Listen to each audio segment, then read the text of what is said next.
Assalamualaikum dan salam Malaysia Madani, bersama-sama saya Suaran Shah dalam Berita Pagi Sabah edisi Ahad 14 April 2024. 44 kes milioidosis direkodkan di Sabah setakat Minggu Epidemiologi ME ke-14 tahun ini.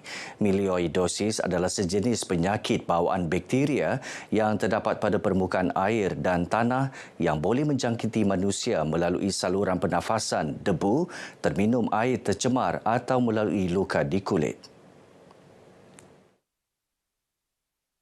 Menurut kenyataan Pengarah Kesihatan Negeri Datuk Dr. Asid Sana, jumlah kes tersebut meningkat 12.8% berbanding 39 kes pada ME sama tahun lalu. 6 daerah tertinggi kes milioidosis ialah Sandakan dengan 12 kes, diikuti Kota Kinabalu 11, Papar dan Penampang 5 serta masing-masing 2 kes di Sipitang dan Keningau. Mengulas mengenai isu tular di Facebook berkaitan kawalan penyakit berkenaan di Padang Ragbi Tanjung Aru, Datuk Asid mengesahkan satu kes penyakit milioidosis dikesan di lokaliti berkenaan yang direkodkan 11 Mac lalu.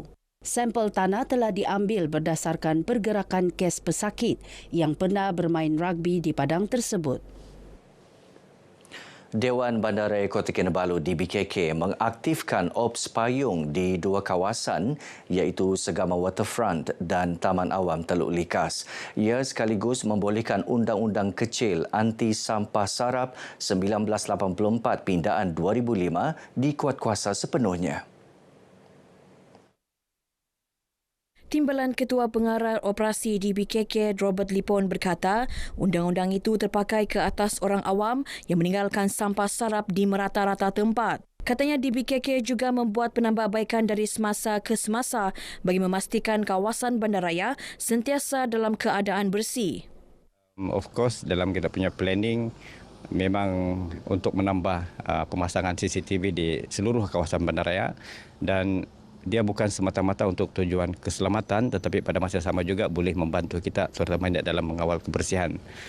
Kita juga ada konsep memberi kompaun melalui CCTV. Baru-baru ini tular di media sosial yang memaparkan sikap tidak bertanggungjawab segelintir masyarakat yang membuang sampah tidak terkawal di beberapa lokasi, antaranya Taman Awam Teluk Likas dan Segama Waterfront yang menjadi tumpuan orang ramai sempena cuti sekolah dan sambutan Hari Raya Aidilfitri. Tindakan segera DBKK telah mengutip kira-kira 200 kg sampah dari kawasan berkenaan. Sementara itu, sebanyak 7 kompaun dikeluarkan terhadap penjajah di Taman Awam Teluk Likas serta 1 kes rampasan barangan penjajah haram di Segama Waterfront direkodkan pada Hari Raya pertama hingga Hari Raya ketiga. Tindakan tersebut diambil di bawah Undang-Undang Kecil Penjajah 1966. Kira-kira 10,000 masyarakat menghadiri Majlis Rumah Terbuka Ketua Menteri Datuk Seri Panglima Haji G. Noor dan isteri Datin Seri Panglima Julia Salak yang diadakan di Dewan Seri Sulaman. Datuk Haji G yang gembira dengan sambutan ramai terhadap majlis ini menyifatkan ia sebagai petunjuk baik semangat perpaduan yang utuh dalam kalangan rakyat berbilang kaum dan agama.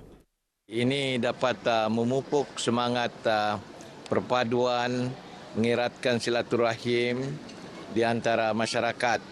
Bukan saja Islam tetapi masyarakat berbilang kaum kepercayaan di daerah Tuaran.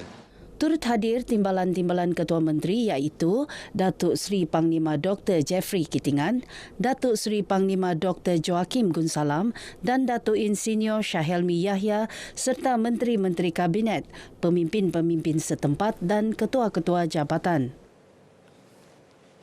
Sementara itu di Suk, Menteri Belia dan Sukan Datuk Elron Angin yang juga Adun Suk meraihkan orang ramai dalam Majlis Rumah Terbuka Raya di Dewan Sekolah Menengah Kebangsaan Suk. Uniknya, Datuk Elron yang bukan beragama Islam menganjurkan majlis ini sebagai menghormati sambutan Hari Raya Aidilfitri sekaligus sebagai tanda penghargaan kepada rakyat berbilang kaum dan agama. Di sini itu kita tidak mengira kaum agama untuk meraihkan sesuatu yang penting bagi kita. Dan inilah sebenarnya kebudayaan kita di Suk ini kita menghormati setiap manusia itu, apa juga bangsa dia, apa juga anutan dia, kita sentiasa menghormati. Sebab ini telah termaktub dalam Perlembagaan Malaysia. Manakala di Tenem, hampir 5,000 pengunjung menghadiri Rumah Terbuka Raya Majlis Hal Ehwal Wanita dan Keluarga Malaysia HAWA.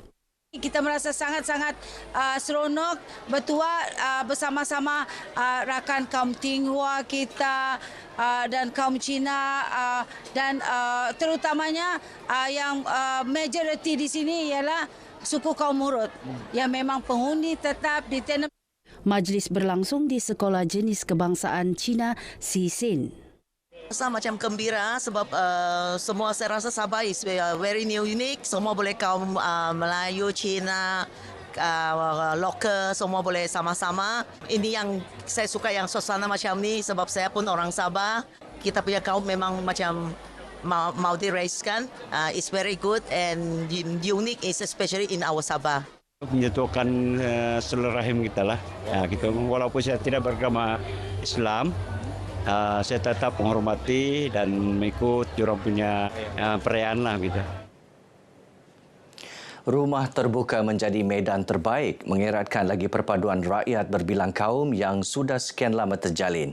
Ia terbukti apabila orang ramai bersama-sama menghadiri majlis terbuka yang diadakan setiap kali musim perayaan tanpa mengira bangsa dan agama. Ketua Bahagian Gagasan Rakyat Sukau, Datuk Johari Janan berkata, rumah terbuka juga menggalakkan amalan kunjung mengunjungi yang merapatkan hubungan kekeluargaan dan persahabatan.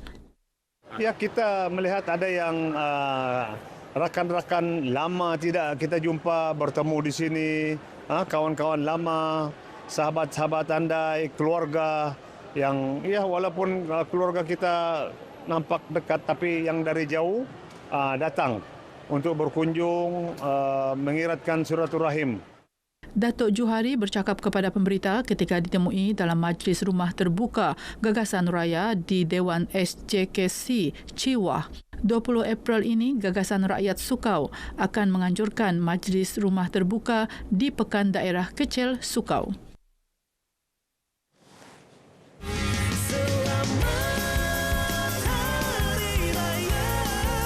Selamat Hari Raya Aidilfitri pada tahun ini iaitu tahun 2024 pada semua keluarga dan juga warga Sabah keseluruhannya.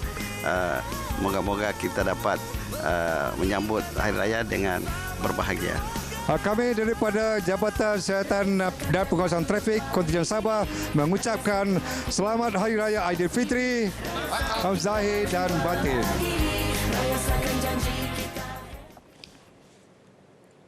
Jabatan Perubatan Transfusi Hospital Queen Elizabeth II HQE2 sentiasa memastikan bekalan darah mencukupi bagi menampung keperluan pesakit di hospital berkenaan.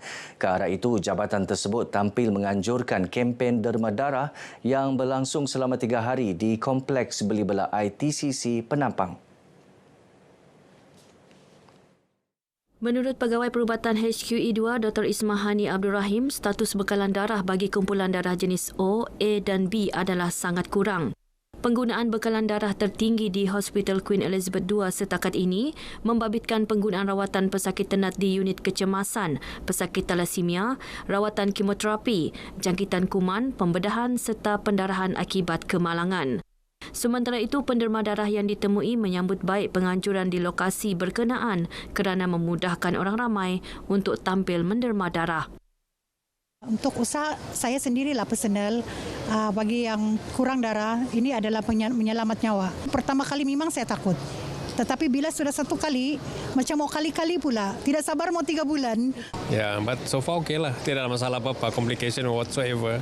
So, caranya senang saja. Anggap saja semua manusia ni kau punya saudara mara kan. Jadi di hospital dermalah darah. Bagi saya lagi penting lah kita menderma darah ni. Lagi-lagi sekarang ni tabung darah pun kekurangan kan. Penting untuk kita untuk menderma lah.